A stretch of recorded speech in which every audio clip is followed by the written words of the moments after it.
Some viewers may find the following content disturbing. Viewer discretion is advised for younger audiences. Iroha liked these types of nights.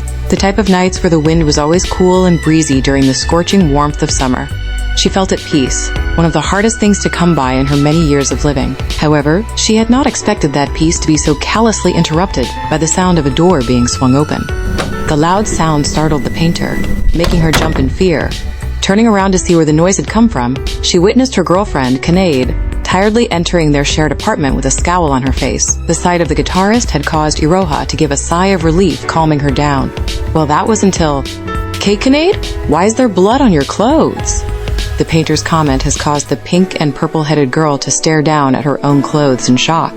Fuck, did she really forget to change before coming here? Sometimes she really couldn't make up her mind on whether she was a genius or a fucking moron. The first thought that came to my Iroha's mind was that maybe Kanade could have been attacked. It was quite laid out after all, but even then, if she was, there was no doubt the guitarist would have defended herself.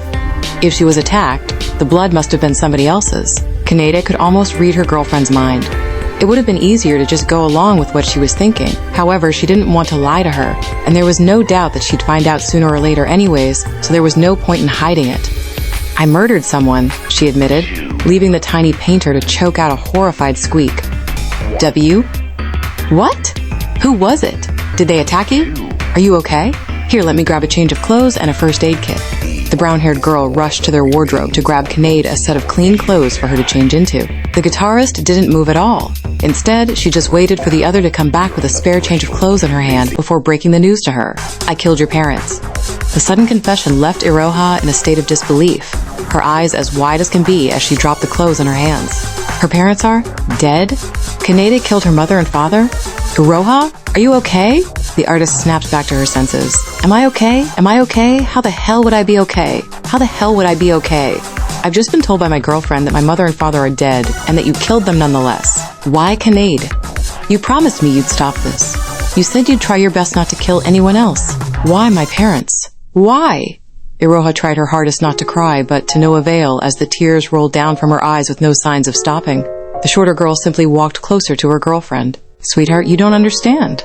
They hurt you. They locked you up. They physically abused you. They treated you like an animal. After you told me everything they had done to you, I couldn't control myself. They're not human beings. They're fucking monsters. Treating their child like that without any remorse? They're better off dead. Iroha definitely couldn't stop the tears now. She knew the guitarist had good intentions. Her parents were scum after all. She didn't answer back, but instead stood there, crying as if the world had ended and everyone she knew had died. Iroha's heart was too pure. She forgave people too easily, and was always worried for people who didn't deserve it all. It got to the point where it seriously started to agitate her girlfriend.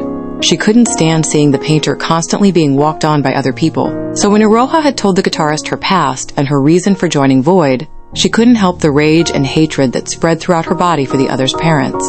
Kanade could see how much pain Iroha was in. Instead of trying to argue with her, she took the hand of the other, leading her to their bedroom where she sat the painter down, holding her tightly as she cried her eyes out all over Kanade's blood-stained clothes. The younger twin left for a second, quickly changing her clothes before she returned to the bedroom. Throwing the blankets over her and her girlfriend, she let the other girl cry on her as much as needed, tracing little doodles on the painter's back with her finger. It's okay, they can't hurt you anymore. They're gone now. You're safe, precious. Kanade kept mumbling quiet but reassuring whispers until the Iroha finally succumbed to slumber, holding onto her girlfriend as they fell asleep hugging each other.